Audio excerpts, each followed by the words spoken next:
So the Trump meltdown is in full effect over at MSNBC. Let's take a listen to the Five Stooges. The whole conundrum here with Donald Trump, and this was true in the first indictment and the second, is that, like, at one level, no one is no one's above the law. Everyone's equal under the law. At another level, he's an ex-president. So, like, he shows up with a Secret Service retinue. And that's just not going to be the case for anyone else, right? I did think the terms of his release are just worth pausing on.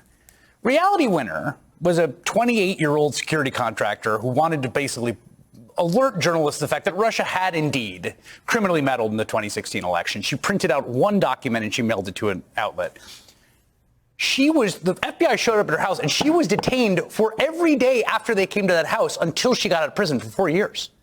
This was not a person where there was like, oh, sure, you want to fly in your private jet? You want to keep your passport? You want to go hang around? Like, that's not how they rolled. And the dude that they just got in Massachusetts, do you think he's running around the country? Do you think he's in his RV? You think he's going to have a summer vacation? You think he's going to go to his favorite golf spot in New Jersey? No, of course not. So, like, yes, at one level, there's a certain amount of deference because he's ex-president. Second of all, there's a logistical question of, like, how do you deal with security? Third of all, like, I understand institutional concerns. But no one should be under any illusion that this guy is being treated differently and better because he is the ex-president and has been throughout this process and all of these processes. I can't stand this woman. And the whole defense, they're like, oh, everybody does this, and he's the only one who's getting in trouble for it. No.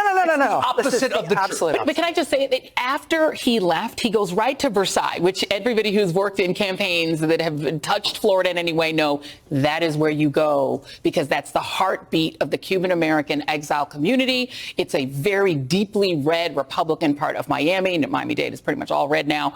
He goes into this place, Versailles, which is iconic for Republican Cuban Americans.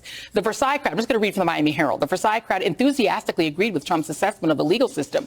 In this country, they said, exists a system of justice that is not justice. If you have the last name Clinton or Biden, you have a system of justice. If you have the last name Trump, it's another system of justice. This is Enrique Canton saying that in Spanish. He stood in front of Versailles all afternoon in order to make his pro-Trump voice heard. The perception among his base is that he's being treated worse, the opposite of what you said. Yeah, but I think the only thing I disagree with is that he's not being, the line we have to draw is around him, not as an ex-president, but as a candidate currently for the next presidency. And I think what he is seeking to do, and what I think we all have to be cognizant of in every minute of every event that happens, is how he's distorting and programming this to his base and how dependent that is on disinformation.